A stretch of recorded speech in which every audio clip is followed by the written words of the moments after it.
एक दिन मदीना में एक सहाबी फौत हुआ और रसूलुल्लाह सल्लल्लाहु अलैहि वसल्लम बाकी सहाबा के साथ इस सहाबी का जनाजा लेकर कब्रिस्तान की तरफ जा रहे थे। लेकिन एक आदमी आप सल्लल्लाहु अलैहि वसल्लम का छुप छुप कर पीछा कर रहा था और आहिस्ता आहिस्ता आप सल्लल्लाहु अलैहि वसल्लम के करीब होने की कोशिश कर रहा था। जैसे ही मुसलमान कब्रिस्तान पहुंचे, ये आदमी सीधा आकर आप सल्लल्लाहु अलैहि वसल्लम के पीछे बैठा। लेकिन अचानक आप सल्लल्लाहु अलैहि वसल्लम समझ गए कि ये आदमी चाहता क्या है और आप सल्लल्लाहु अलैहि वसल्लम ने अपनी कमर से चादर हटा दी। इस आदमी ने आप सल्लल्लाहु अलैहि वसल्लम की कमर पर एक निशान देखा और ये देखते ही वो आदमी रोने लगा।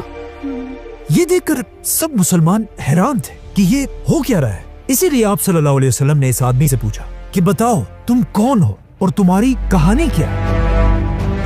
उस आदमी ने अपनी कहानी शुरू की और कहा, मैं मदीना में एक यहूदी का आम सा गुलाम हूं, लेकिन मैं हमेशा से ऐसा गुलाम नहीं था, बल्कि मेरा ताल्लुक दुनिया की सुपर पावर पर्शियन एम्पायर से।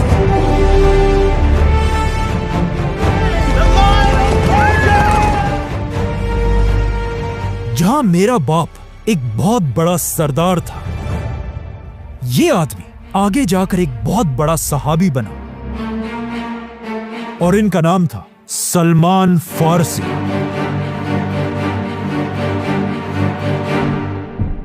हजरत सलमान फारसी पर्शियन एम्पायर के एक सरदार के घर में पैदा हुए, इसीलिए उन्होंने बचपन से कोई काम नहीं किया था और एक शहजादे की तरह अपनी जिंदगी गुजारते थे, जहां वो सारा दिन अपने खुदा आग की इबादत किया करते थे। क्योंकि उस जमाने में पर्शियन एम्पायर का रिलीजन ज़ोरास्ट्रियन था, जिसमें लोग आग को पूजते हैं। इसीलिए हजरत सलमान फारसी भी इसी आग की इबादत करते थे। जब सलमान फारसी जवान हुए, एक दिन उनके बाप ने उन्हें घर से बाहर किसी काम पे भेजा। रास्ते में उन्हें एक बिल्डिंग नजर आई और उस बिल्डिंग से कुछ अजीब आवाजें आ रही थी। जब वो इस बिल्डिंग के अंदर गए, उन्होंने देखा कि कुछ क्रिश्चियंस अपने खुदा की इबादत कर रहे थे। हजरत सलमान को उनकी आवाज और इबादत करने का तरीका बहुत पसंद आया। उन्होंने अपना सारा दिन इसी चर्च में गुजारा और यहीं पर उन्होंने अपना रिलीजन छोड़कर क्रिश्चियनिटी कबूल की। और वो इतना इंप्रेस हुए कि उन्होंने इन क्रिश्चियन से कहा कि मुझे बताओ ये रिलीजन आया कहां से है। उन क्रिश्चियंस ने हजरत सलमान फारसी से कहा कि अगर आपने सही क्रिश्चियनिटी सीखनी है तो आपको पर्शियन एम्पायर छोड़कर रोमन एम्पायर की तरफ जाना होगा।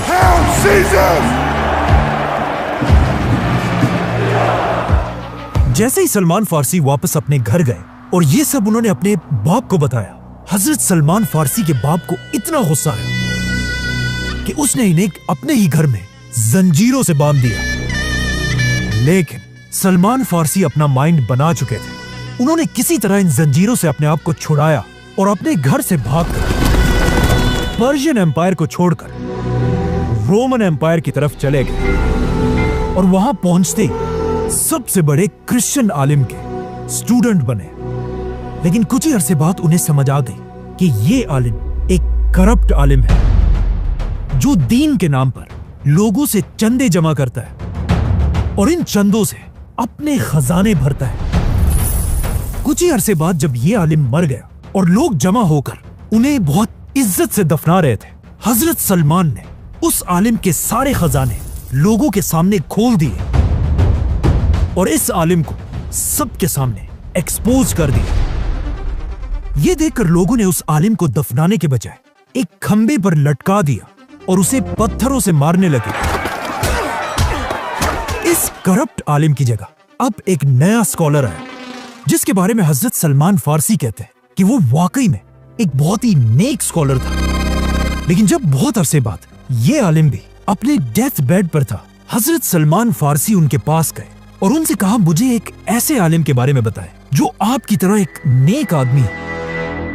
हजरत सलमान के टीचर ने उन्हें इराक में एक बहुत बड़े आलिम का बताया, जिसके बाद वो सीधा शाम को छोड़कर इराक की तरफ रवाना हुए और उस नए आलिम के साथ रहने लगे। जैसे ये आलिम भी मरने के करीब हुए, हजरत सलमान ने उनसे भी सेम क्वेश्चन पूछा और उन्होंने हजरत सलमान को तुर्की में एक और आलिम की तरफ रवाना किया। तो अब हजरत सलमान तुर्की में रहने लगे और जब ये स्कॉलर भी मरने के करीब पहुंचा, उन्होंने हजरत सलमान को तुर्की में एक और आलिम की तरफ रवाना किया। एंड ऑफ कोर्स कुछ अरसे बाद जब ये आलिम भी मरने लगा तो हजरत सलमान ने फिर इस आलिम से भी पूछा कि मुझे किसी बड़े आलिम की तरफ भेजें, लेकिन इस आलिम ने उन्हें कहा कि नहीं, मेरे बाद अब पूरी दुनिया में हमारे रिलीजन का कोई भी बड़ा आलिम नहीं रहा, क्योंकि हजरत सलमान के ये टीचर्स नेस्टोरियन क्रिश्चियंस थे, जो उस जमाने के बाकी क्रिश्चियंस से बिल्कुल डिफरेंट थे। क्योंकि दुनिया के बाकी सारे क्रिश्चियंस ईसा अलैहिस्सलाम को अपना खुदा मानते थे, लेकिन ये क्रिश्चियंस उन्हें सिर्फ एक इंसान समझते थे। बाकी सारे क्रिश्चियंस मरियम अलैहिस्सलाम को मदर ऑफ गॉड कहते थे, मतलब खुदा की माँ। लेकिन नेस्टोरियन क्रिश्चियंस मरियम अलैहिस्सलाम को सिर्फ जीसस, एक इंसान की माँ समझते थे, जो बिल्कुल मुसलमानों के बिलीफ के साथ मिलता जुलता है। इसीलिए उस स्कॉलर ने हजरत सलमान से कहा कि अब बाकी सारे क्रिश्चियंस को छोड़ो, क्योंकि वक्त आ चुका है दुनिया में एक नए पैगंबर के आने का, और मैं तुम्हें उस पैगंबर की निशानियां बताता हूं। वो पैगंबर इब्राहीम अलैहिस्सलाम के रिलीजन पर होगा और वो अरब की जमीन पर पैदा होंगे। वो एक ऐसी जगह की तरफ हिजरत करेंगे जहां बहुत सारे खजूर के दरख्त होंगे, और ये इलाका 2 वोल्केनिक पहाड़ों के दरमियान होगा। वो पैगंबर कभी भी किसी से चैरिटी नहीं लेंगे, लेकिन अगर कोई उन्हें गिफ्ट दे उसे वो एक्सेप्ट करेंगे, और उनकी पीठ पर नबूवत का एक यूनिक निशान होगा। और ये सब कहने के बाद वो स्कॉलर फौत हो गया। लेकिन ये निशानियां सुनते ही हजरत सलमान ने अपना सारा सामान बांध दिया और किसी तरह तुर्की से अरब जाने की प्लानिंग करने लगे। आखिर उन्हें दूर से एक अरब काफिला नजर आया। हजरत सलमान ने इन काफिले वालों से कहा कि अगर तुम लोग मुझे अरब तक ले जाओ तो मैं इसके बदले में तुम्हें अपनी बकरियां और गाय दे दूंगा। उन्होंने कहा ठीक है, और इस तरह हजरत सलमान फारसी दुनिया के आखिरी पैगंबर की तलाश में अरब की तरफ रवाना हुए। लेकिन जैसे ये काफिला अरब की जमीन पर पहुंचा, इस काफिले के धोखेबाज लोगों ने हजरत सलमान फारसी को पकड़कर उन्हें बाजार में एक गुलाम की तरह बेच दिया। सलमान फारसी को खरीदने वाला एक यहूदी आदमी था, जो उन्हें खरीदकर सीधा अपने घर लेकर आया, और हजरत सलमान फारसी के सारे प्लान्स टूट गए। लेकिन आहिस्ता आहिस्ता जब सलमान फारसी इस नए शहर में घूम रहे थे, वो ये देखकर हैरान रह गए, क्योंकि इस शहर में बहुत सारे खजूर के दरख्त थे और ये शहर 2 वोल्केनिक पहाड़ों के दरमियान में था, और इस शहर का नाम था मदीना। इसीलिए सलमान फारसी मदीना के हर कोने में जाकर उस पैगंबर को ढूंढने लगे। लेकिन मसला यह था कि यहां कोई भी पैगंबर नहीं था। तो अब सलमान फारसी अपने यहूदी मालिक के घर में उस पैगंबर का इंतजार करने लगे। और अचानक एक दिन हजरत सलमान फारसी जब उस यहूदी के बाग में एक दरख्त पर चढ़े हुए थे और नीचे उनका मालिक खड़ा था, अचानक उनके मालिक का एक दोस्त बहुत गुस्से में आया और उस यहूदी से कहने लगा कि मदीना के लोग तो पागल हो गए, ये एक ऐसे आदमी के पीछे जा रहे हैं जो अपने आप को एक पैगंबर कहता है, बल्कि वो आज ही मक्का से मदीना पहुंचा। अब ये बात सुनकर सलमान फारसी रज़ियल्लाहु अन्हु खुद कहते हैं कि जब मैंने दरख्त के ऊपर ये सब कुछ सुना तो मेरी हालत ऐसी हो गई कि मुझे डर लगा कहीं मैं बेहोश होकर अपने इस मालिक के सर पर ही ना गिर जाऊं। लेकिन उन्होंने अपने आप को कंट्रोल किया और दरख्त से जल्दी जल्दी नीचे उतरकर उस आदमी के पास गए और कहा कि ये तुम क्या कह रहे हो।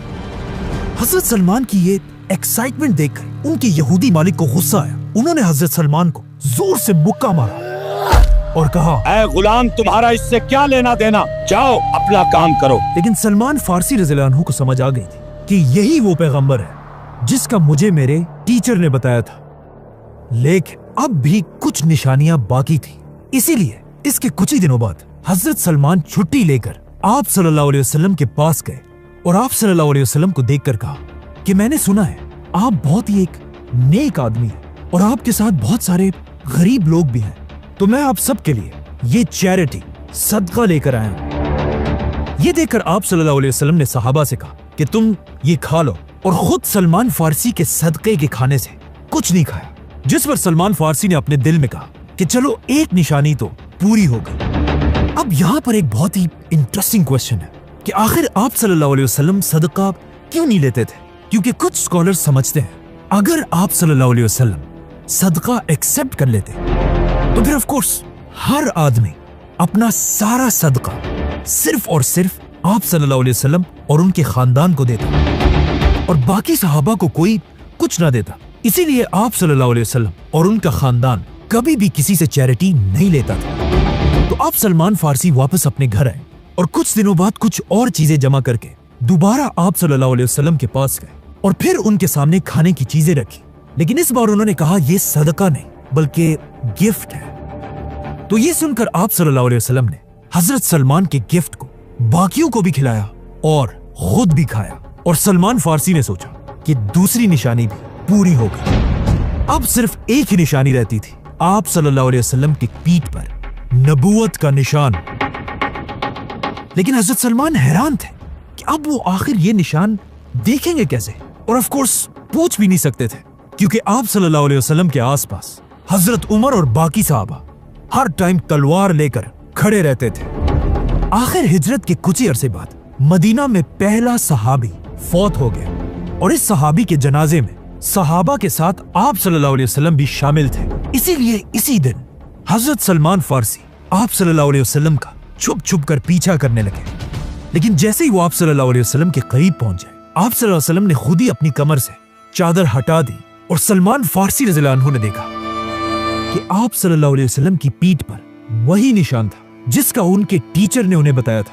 और ये देखकर हजरत सलमान फारसी रोने लगे और इसी कब्रिस्तान में सलमान फारसी रज़ियल्लाहु अन्हु ने अपनी पूरी कहानी आप सल्लल्लाहु अलैहि वसल्लम को सुनाई।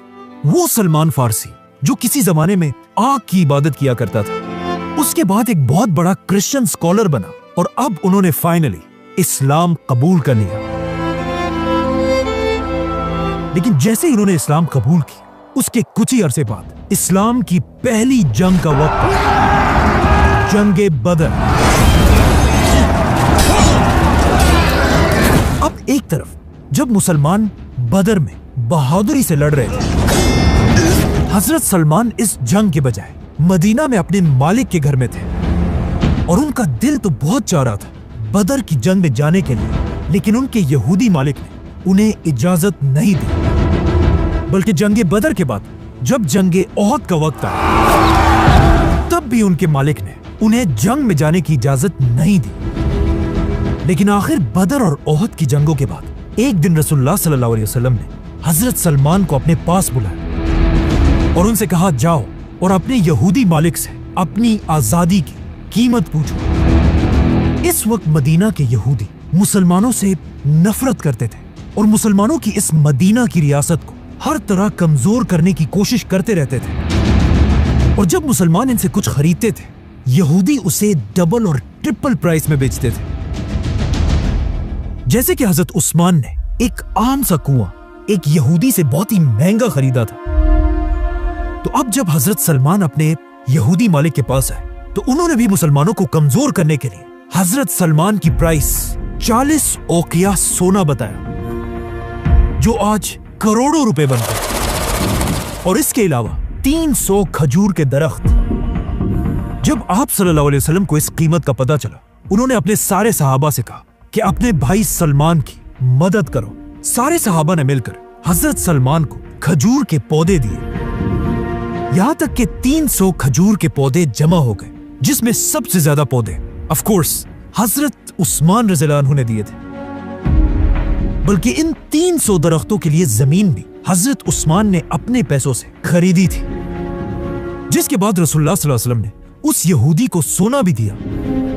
और इस तरह हजरत सलमान फारसी मुसलमानों की मदद से आजाद कर दिए गए। और हजरत सलमान, जो असल में पर्शियन एम्पायर से थे, अब उन्हें मदीना में सिटीजनशिप मिली। मतलब उस जमाने में एक आम मुसलमान को आसानी से मदीना की सिटीजनशिप मिल जाती थी। लेकिन आजकल के अरब मुमालिक में कोई भी मुसलमान नेशनैलिटी लेने का सोच भी नहीं सकता। जैसे ही सलमान फारसी आजाद हुए, मुसलमानों की तीसरी बड़ी जंग का वक्त आया, जंगे खंदक। जब मक्का का सरदार अबू सुफियान 10,000 की फौज लेकर मदीना पर हमले की तैयारी कर रहा था, जब इसकी खबर मदीना तक पहुंची, आप सल्लल्लाहु अलैहि वसल्लम ने सारे सहाबा को जमा किया और उन सब से पूछा कि हम इस 10,000 की फौज से अपने मदीना को कैसे डिफेंड कर सकते हैं। जिस पर सब सहाबा अपनी राय देने लगे, लेकिन इनमें ऐसी एक भी राय नहीं थी जो 10,000 की फौज से मदीना को बचा सके। आखिर इस महफिल में एक सहाबी की आवाज आई, जिन्होंने कहा कि मेरे पास एक आइडिया है। आज से बहुत साल पहले जब मैं सुपर पावर पर्शियन एम्पायर में रहता था, और जब भी कोई बड़ी फौज हम पर हमला करती थी, हम अपने आप को बचाने के लिए अपने शहर के बाहर एक खंदक, ट्रेंच खोदा करते थे, ताकि चाहे दुश्मन जितना भी बड़ा हो, वो इस खंदक को क्रॉस ना कर सके। ये इतना नया आइडिया सुनकर सारे सहाबा आप सल्लल्लाहु अलैहि वसल्लम की तरफ देखने लगे। आप सल्लल्लाहु अलैहि वसल्लम ने अपना सर उठाया और वो मुस्कुरा रहे थे, जिससे सबको समझ आ गई कि ये जंग खंदक की जंग होगी। मदीना के मुसलमान हजरत सलमान के इस आइडिया से इतना इंप्रेस हुए, जिस पर मदीना के अंसार कहने लगे, सलमान हमारे ग्रुप से है, क्योंकि वो हिजरत से पहले मदीना में रहा करते थे। लेकिन मदीना के मुहाजिरीन ने कहा कि नहीं, सलमान हम सबसे पहले ही पर्शियन एम्पायर से हिजरत करके मदीना आया था, मतलब वो हम मुहाजिरीन में से है। जिस पर रसूलुल्लाह सल्लल्लाहु अलैहि वसल्लम ने फरमाया कि सलमान ना अंसार से है और ना मुहाजिरीन से, बल्कि सलमान हमारे अहले बैत से है। ये सुनकर हजरत सलमान फारसी बहुत खुश हुए, क्योंकि कुछ अरसा पहले वो मदीना के एक आम से गुलाम थे और अब आप सल्लल्लाहु अलैहि वसल्लम ने अपनी ही फैमिली का हिस्सा बना दिया था। जिसके बाद सलमान फारसी रज़ियल्लाहु अन्हु के आइडिया से मुसलमान जंगे खंदक जीत गए। इसी जंग में आप सल्लल्लाहु अलैहि वसल्लम ने हजरत सलमान फारसी से यह भी फरमाया कि जब मुसलमान तुम्हारे इलाके पर्शियन एम्पायर को फतह करेंगे, तुम भी मुसलमानों की उसी फौज में शामिल हो। जंगे खंदक के बाद आप सल्लल्लाहु अलैहि वसल्लम ने हजरत सलमान को एक और सहाबी अबू दरदा रज़ियल्लाहु अन्हु का भाई बनाया, जो खुद भी सलमान फारसी की तरह एक बहुत ही नेक सहाबी थे, जो घर के बजाय अपना ज्यादा वक्त मस्जिद और इबादत में गुजारते थे। जिसकी वजह से एक दिन हजरत अबू दरदा की बीवी ने हजरत सलमान से उनकी शिकायत की कि अबू दरदा मुझे और घर को बहुत ही कम टाइम देते हैं और हर दिन रोजे और इबादत में गुजारते हैं। इसीलिए अगले दिन जब हजरत अबू दरदा अपने घर आए और जब खाने का वक्त हुआ, हजरत अबू दरदा ने खाना नहीं खाया और कहा मेरा रोजा है। लेकिन सलमान फारसी रज़ियल्लाहु अन्हु ने उनसे कहा कि अपना रोजा तोड़ो और खाना खाओ। हजरत सलमान की बात पर मजबूरन अबू दरदा ने खाना खा लिया और अपना रोजा तोड़ दिया। जिसके बाद जैसे ही रात हुई और जब सब सोने लगे, हजरत अबू दरदा उठे और इबादत करने लगे। जिस पर हजरत सलमान ने उन्हें दोबारा रोका कि बस करो, अब सो जाओ, तुम पर अल्लाह का हक तो है, लेकिन तुम्हारे जिस्म और तुम्हारी बीवी का भी तुम पर पूरा हक है। अगले दिन अबू दरदा सीधा रसूलुल्लाह सल्लल्लाहु अलैहि वसल्लम के पास गए और उनको ये सारी कहानी सुनाई कि कैसे उन्हें सलमान फारसी ने नमाज और रोजे से रोका है। लेकिन आप सल्लल्लाहु अलैहि वसल्लम ने भी अबू दरदा से कहा कि सलमान ने बिल्कुल सच कहा है। हजरत सलमान की इसी जहानत की वजह से हजरत अली रज़ियल्लाहु अन्हु उन्हें अपने दौर का लुकमान हकीम कहते थे और रसूलुल्लाह सल्लल्लाहु अलैहि वसल्लम ने भी हजरत सलमान को अपने क्लोज एडवाइजर्स में से बनाया था। बल्कि जब रसूलुल्लाह सल्लल्लाहु अलैहि वसल्लम पहली बार दुनिया के सारे बादशाहों की तरफ लेटर्स भेजकर उन्हें इस्लाम की दावत दे रहे थे, उस वक्त के पर्शियन बादशाह खुसरो की तरफ लेटर भी हजरत सलमान ने ही लिखा था। बल्कि हजरत सलमान फारसी ने आप सल्लल्लाहु अलैहि वसल्लम की जिंदगी में ही पहली बार कुरान फारसी जबान में लिखना शुरू किया था। और इस तरह हजरत सलमान फारसी रज़ियल्लाहु अन्हु आप सल्लल्लाहु अलैहि वसल्लम के आखिरी दिन तक उनके सबसे करीबी दोस्तों में से रहे। बल्कि सिर्फ यहां तक नहीं, आप सल्लल्लाहु अलैहि वसल्लम की वफात के बाद भी हजरत सलमान खिलाफत के सबसे बड़े जनरल्स में से थे। यहां तक कि जब हजरत उमर मुसलमानों के खलीफा बने रसूलुल्लाह सल्लल्लाहु अलैहि वसल्लम की हदीस पूरी होने का टाइम आ चुका था, क्योंकि हजरत उमर ने जब पर्शियन एम्पायर के कैपिटल पर हमला करने का फैसला किया, उन्होंने हजरत सलमान फारसी को भी इसी फौज में जाने का हुक्म दिया। तो अब सलमान फारसी रज़ियल्लाहु अन्हु, जो इससे बहुत साल पहले पर्शियन एम्पायर को छोड़कर मदीना की तरफ आए थे, अब मदीना की फौज का जनरल बनकर वापस पर्शियन एम्पायर की तरफ रवाना हुए। बल्कि कहा जाता है, जब भी मुसलमान पर्शियन एम्पायर के किसी किले को फतह करने जाते थे, पहले उस किले के लोगों से हजरत सलमान फारसी उन्हीं की जबान में बात किया करते थे और उन्हें कहा करते थे कि अगर तुम भी इस्लाम कबूल करोगे तो मुसलमान तुम्हें उतनी इज्जत देंगे जितनी मुझे देते हैं, क्योंकि मुसलमानों की खिलाफत में हर मुसलमान की इज्जत सिर्फ इस्लाम से होती है, किसी रंग, कंट्री या नस्ल से नहीं। लेकिन जब उन्होंने सलमान फारसी की बात नहीं मानी, सलमान फारसी रज़ियल्लाहु अन्हु ने मुसलमानों की पूरी फौज के साथ पर्शियन एम्पायर के कैपिटल पर हमला किया और उसे फतह कर लिया,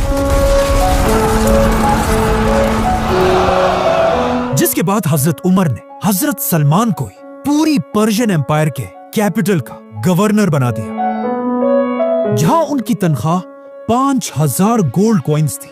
लेकिन वो अपनी इस पूरी तनख्वाह को हमेशा गरीबों में बांट दिया करते थे। और इतनी ताकत मिलने के बाद भी हजरत सलमान के पास अपना घर भी नहीं था। अब हजरत सलमान की उम्र भी बहुत ज्यादा हो चुकी थी, लेकिन फिर भी वो इंसाफ के लिए पूरी खिलाफत में किसी से नहीं डरते थे। यहां तक कि एक दिन मदीना में हजरत उमर सारे मुसलमानों को जमा करके उनके सामने खुतबे के लिए खड़े हुए।